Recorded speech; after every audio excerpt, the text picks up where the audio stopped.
Hi, I'm Mort Cooper, your host on Change Your Voice, Change Your Life. In studio with me is Dr. John Curtis. You are a syndicated columnist on major news stories. Now, do you believe that Botox is a major news story? Yes, but I want to tell you, minor? Let's tell the folks the subtitle of Change Your Voice, Change Your Life, which is on cable here and Time Warner as well. And I've been on for 20 years. So I must be doing something right, and I've got some trophies from another cable network as well. The interesting subtitle is? I think it's Desperate Voices, Desperate People. Yes, when they have spasmodic dysphonia, they can't talk and so forth. It's not a good voice to have, because when you're out of communication in our society, you're out of a lot more than just talking. Well, and in fact, the voice is an important part of just everyday functioning, isn't it? And wouldn't you say that if your voice fails, it can really impact your career?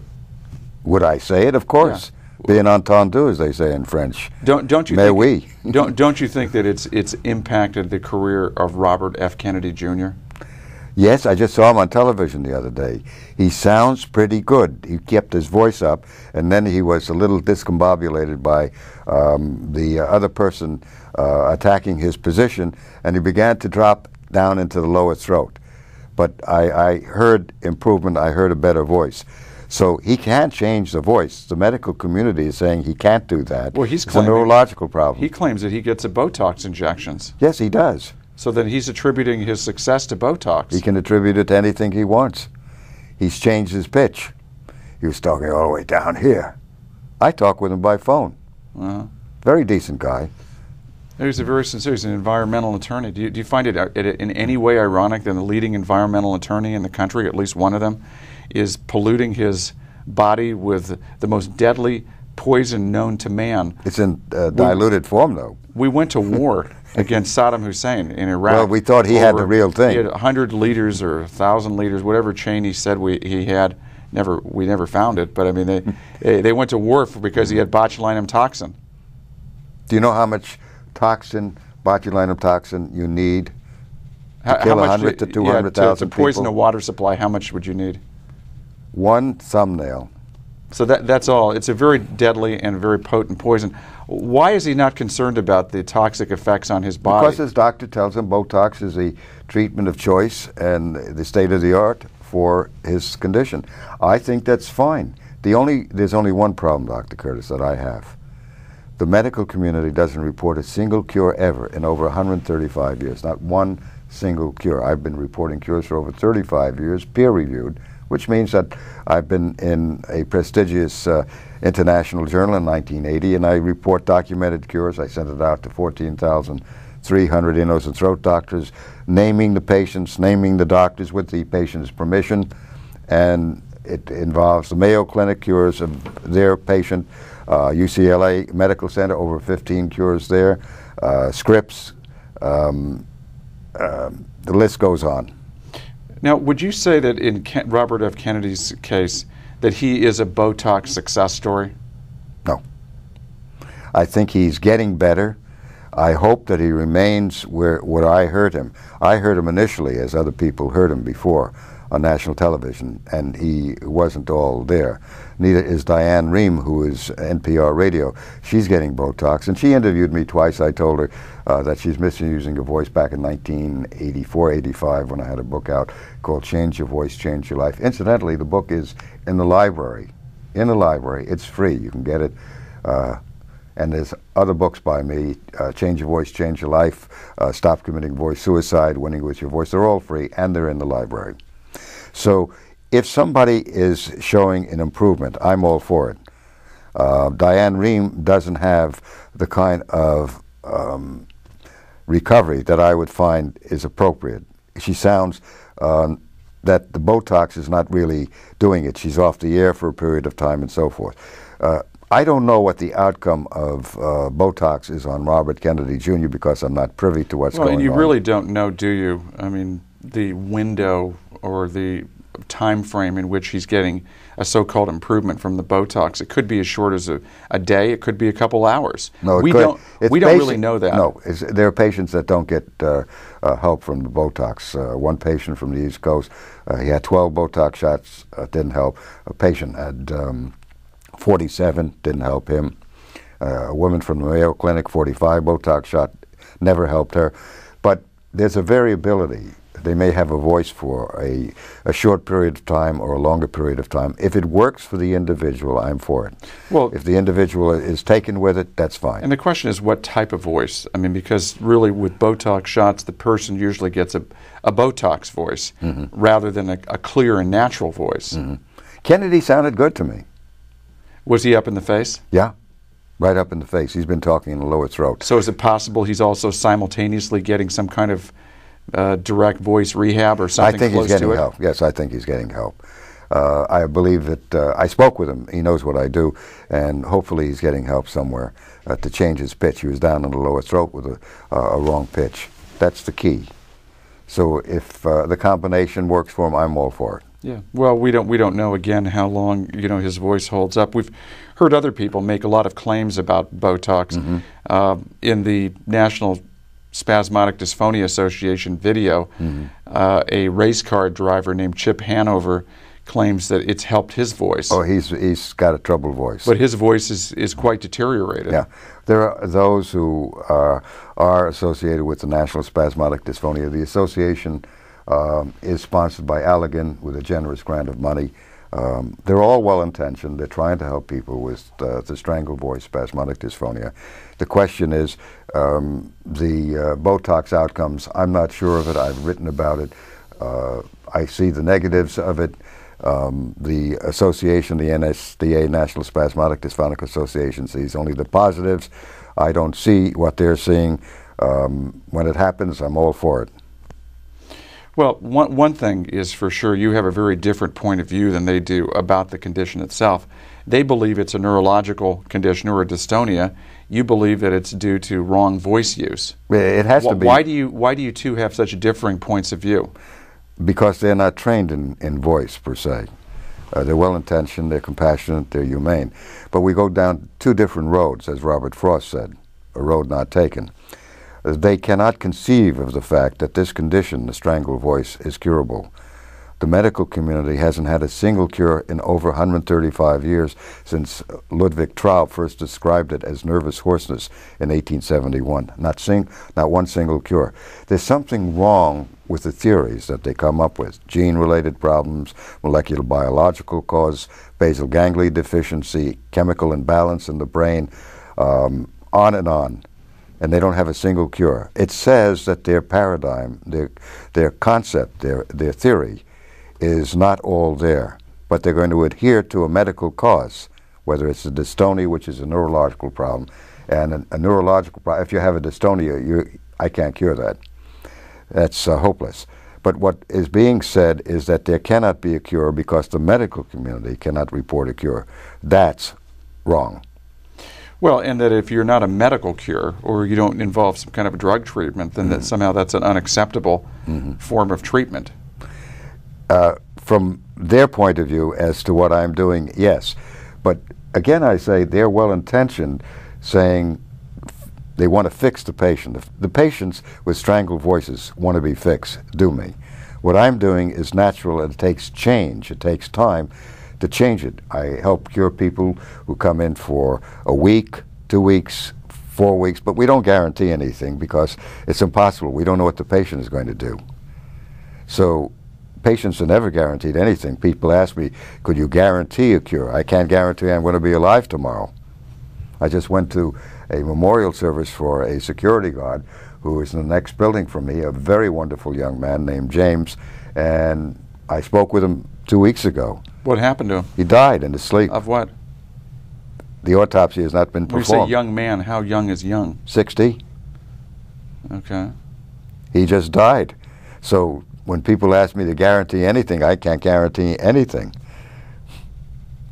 I can guarantee death. You mean no one gets out of here alive? No, nobody gets out of here alive. But cures are possible. I report cures. They're in my book, and the book is out there. Yeah. Can you guarantee that if somebody goes for medical treatment for SD, that they will wind up either with A, Botox, and B, possibly surgery? Yes. Can you guarantee that for medical treatment? Yeah, that's the state-of-the-art treatment of choice. Okay. Can you guarantee that they will not be given the option of direct voice rehabilitation? Yeah, basically, it's nil. Basically. Why wouldn't they give that as an option? Because it's not a medical. It's not a medical, and the medics thing? control the field. They don't give a non-medical approach. They will talk about speech therapy, but speech therapy has never had a single cure. It is in its total existence since 80 years ago, when it was first formed in 1925. The American Speech Language Hearing Association is so-called named now, but they haven't had a single cure. I'm the only doctor in the world reporting cures of this condition, unfortunately. Well, why do you think cures have become a dirty word? It steps on the toes of the medical community. It affects their egos at possibly the bottom line, their theories and their paradigm. It embarrasses them. I've been told that I embarrass the faculties of medical centers, that I treat them as children and so forth, and not faculty. I just report cures and all hell breaks loose. Well, and a cure is, by definition, the absence of symptoms, right? That's right. And the non-recurrence of those same symptoms. That's right. So why is it that they object to you using the term cure?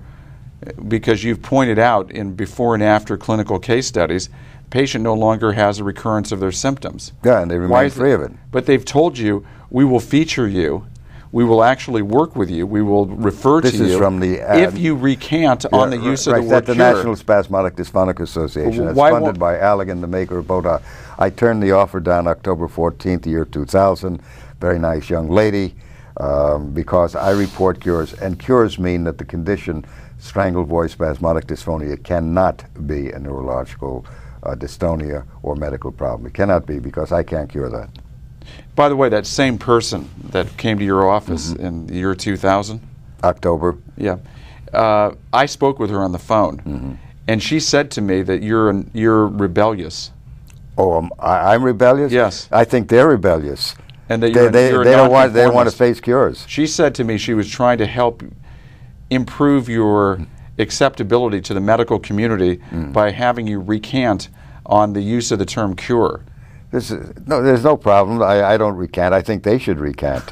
They make me out to be controversial. I don't believe I'm controversial. If somebody can't report a single cure in over 135 years in the medical field, 135 years, maybe they should recant, and not I. And I'm not controversial. They're controversial. So they've put the wrong shoe on the wrong foot. Well, their belief is that if you perform a procedure or you put a patient through any kind of a treatment and that is not medical in nature, then you cannot refer to it as a cure. Why not? Because you applied no medical treatment to them. They had no drug or they had no surgery. So that doesn't mean I can't report a cure. They can't report a cure because they're applying a drug or a surgical procedure, but they can't cure the problem of spasmodic dysphonia. I can report documented cures for 35 years. I have peer review, which means that I'm holy in that sense. The other thing is, it's fascinating, they're trying to upend cures because it's all natural. And Allegan, the maker of Botox, they got into the field to produce Botox for this condition. They're well-intentioned. Well, Botox itself is as you know, and I pointed this out in the last hour, was purchased through the U.S. Army weapons-grade botulinum toxin in 1987. The chemical weapons ban went into effect, wherein it was no longer legal to produce chemical weapons by the United States, or they would be out of compliance with the chemical weapons ban. So they sold it to a drug maker, Allergan. They were not manufacturing it at the time. And incidentally, these germs that are manufactured today, they can wind up in the normal population. There was a case just recently of tuberculosis, first case in the United States in quite a while. And the fellow that contracted it, I don't know if you know about this story at all, he was on the verge of going on his honeymoon and decided that despite meeting with the medical personnel in Fulton County, which is outside of Atlanta, and diagnosed with a drug-resistant form of tuberculosis, and they advised him strongly not to travel. He eluded them, did not go to an appointment, and actually took off on an airplane with his fiancée, and they traveled to Europe. And he was tracked down by an agent of the Food and Drug Administration, the FDA, Center for Disease Control, who told him that he needed to be quarantined. And the guy left. The night after that, he escaped to Eastern Europe. He actually flew to Prague, Czechoslovakia, and then caught a flight to Canada, and then entered via rental car, through a port. And the guy that was at the border said, "Well, I know who you are. I've got a case file open on you. You've got tuberculosis." And the guy looked the other way and says, "Go ahead and pass," because the border patrol agent did not want to get close to the guy, because they didn't want to take him into custody and risk getting tuberculosis. So the interesting thing about this is the father-in-law, this is one incidental finding that no one wanted to attend to, works for the Center for Disease Control in the area of tuberculosis management. Gets interesting. Well, and he denied that he contracted the tuberculosis through his father. But the truth is, when you have live germs, whether it's anthrax or botulinum toxin is actually a poison and not a bacteria. Well, it is a bacterium. It's actually botulinum, which is a deadly bacteria. You can get sick from this stuff if you're exposed to it.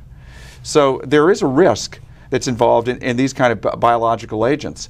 Now, your field, this is considered the cat's meow, according to the ex-president. A godsend if you take Botox for strangled horses. Yes. That the NSDA McAllister gave that quote to USA Today. He did. The Botox is a godsend and the cat's meow. And when he talked to me, he told me that they take no position, because they're not physicians, about the use of any one treatment for spasmodic That's on dystonia. their masthead. They're not supposed to, right? They are a 501c, but they do. Obviously, from what we're hearing, they are taking a position. Well, does that bother you at all that a 501c3 nonprofit organization is being used by a publicly traded company in order to advance the treatment of the use of botulinum toxin in treating spasmodic dysphonia? Dr. Curtis, if I were bothered by what goes on in society, there are 30,000 nonprofits funded, I understand, by for-profit companies. If I were bothered by all of that, I'd be put away because I couldn't function. I find it humorous that the information we get is not all that objective. The companies, Allergan, through their generously funded National Spasmodic Dysphonic Association, are well-intentioned, are humane, and they're trying to help the public, but they have a position to take. And that's the whole society. It's a give and take. It's a right and a left. It's their position to argue. The public simply doesn't know that the position they're getting, the information may not be all there. But so I find it as entertaining, sorrowfully, that the public, the people with spasmodic dysphonia, don't realize it. I was on the Fox network, and right behind me, Roger Ailes got me on. He says he's a fan of mine, and he knows of my many successes. He's on the cover of He's the president of Fox News, by the way. Right. He's on the cover of my book, Curing Hopeless Voices, Spasmodic Dysphonia. Right behind me, on national television, I'm talking with this young lady who had a Botox shot and telling what happened, and she'll never have it again, and so forth. And I got her voice back. She was fine. That was Fran, wasn't it? Yeah. And right behind me on the screen is that spasmodic dysphonia is neurological. I pointed out to Roger Ailes later on, how can I cure a neurological problem? Here's a young lady talking about the cure from spasmodic dysphonia.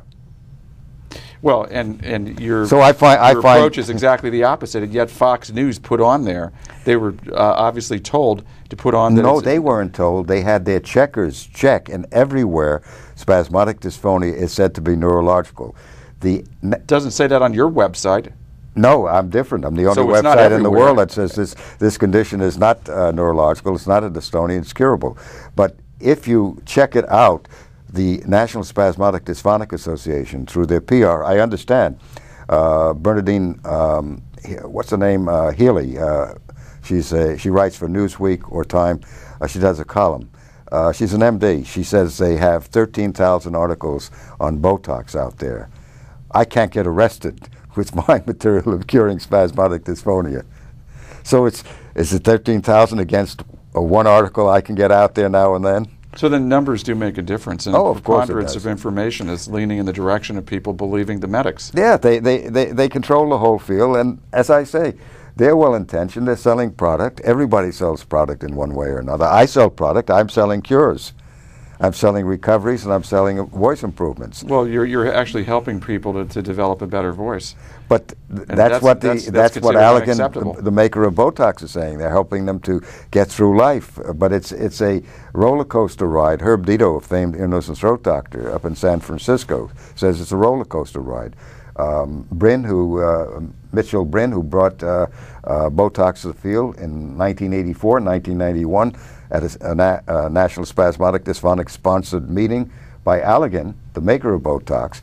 Bryn said at 3 o'clock in this meeting, before hundreds, that he wanted to withdraw what he brought to the field in 1984, Botox, at the earliest possible time, fearing the long-term downside effects on the body. He says it's dated now. He's on the Allergan payroll as I think it's a vice president of development.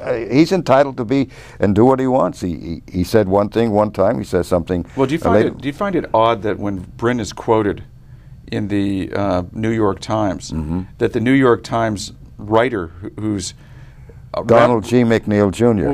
March 2nd, 2003. But I mean, he's been referenced by other people too. But the point I'm making is that they do not identify Dr. Mitchell F. Bryn, MD, as a vice president of product development for Allergan. They're simply touting Botox, the drug that he's actually promoting and paid to do through his vice president position with Allergan. But he identifies himself as a medical researcher or a clinician. So? But why wouldn't he identify himself as somebody who's on the payroll of Allergan? Why don't you ask Dr. Bryn? I've tried to ask other people why on Dr. Bryn's website, his personal website, he does not list himself as being an employee of Allergan Inc., the maker of Botox. Why did you put an email to him and ask him why? Well, I think we know why.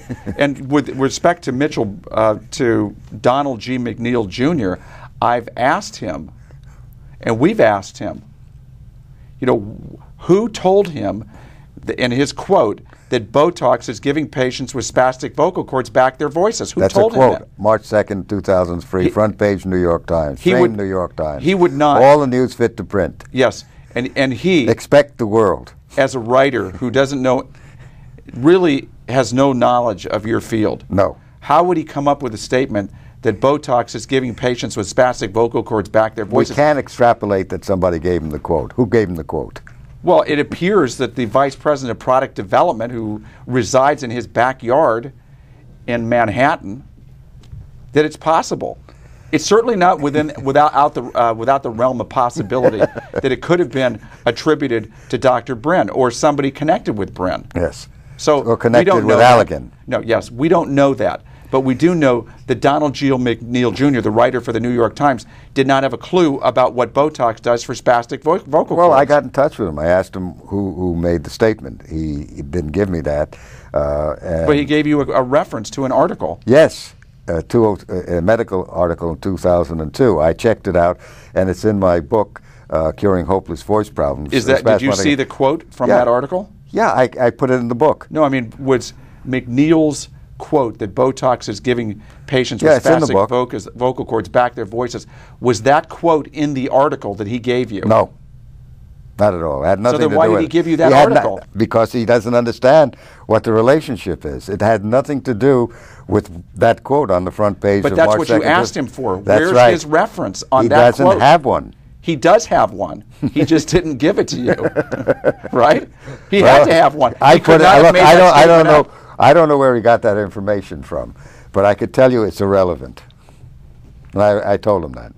Well, it is. What's relevant is that the promotion, the marketing, and the sales of Allergan Inc., it's Botox, that's a drug made by that company, is not something that's supposed to be sold by the New York Times through articles that they write.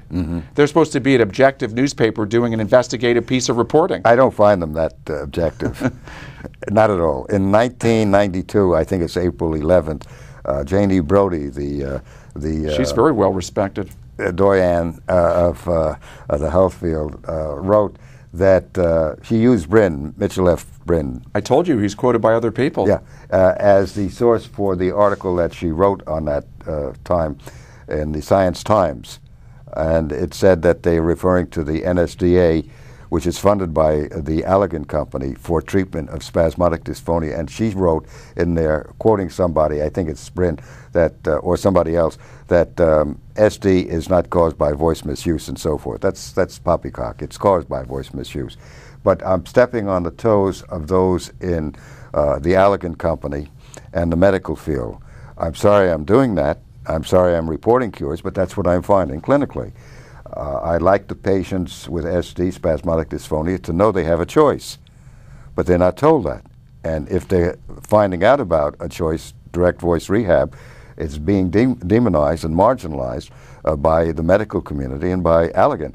I think they're well-intentioned in what they're doing. I think they really believe that what I'm doing is not appropriate, that there cannot be cures, because Allergan guarantees there are no cures. The academic world, all academia, including the American Speech Hearing Language Association, says there are no cures. They guarantee it on their website. And the medical field guarantees it on all their websites across the world, I understand. So I'm the only doctor, one lone doctor reporting cures of this, all naturally, and I'm stepping on toes. We have 1 minute, Dr. Curtis, to wrap it up.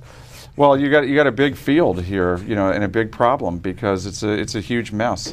You've got a big mess to clean up, and the mess is, how do you get the word out that there are options to Botox? I don't. And that you know, you have a non-toxic treatment that is that can't hurt a patient. It can only help them. And I have cures. But that's not going to wash, because the medical community is opposed to it. They were opposed to Semmelweis in 1845, indicating wash your hands and you can stop the large number of fatalities of child delivery and women dying from childbirth. But it took 60 to 80 years before the medical community changed its mind. I'm Mort Cooper. This is Dr. John Curtis. Thank you for joining with me. Hope you got some enlightenment, and you decide. Thank you for joining us again. Bye-bye.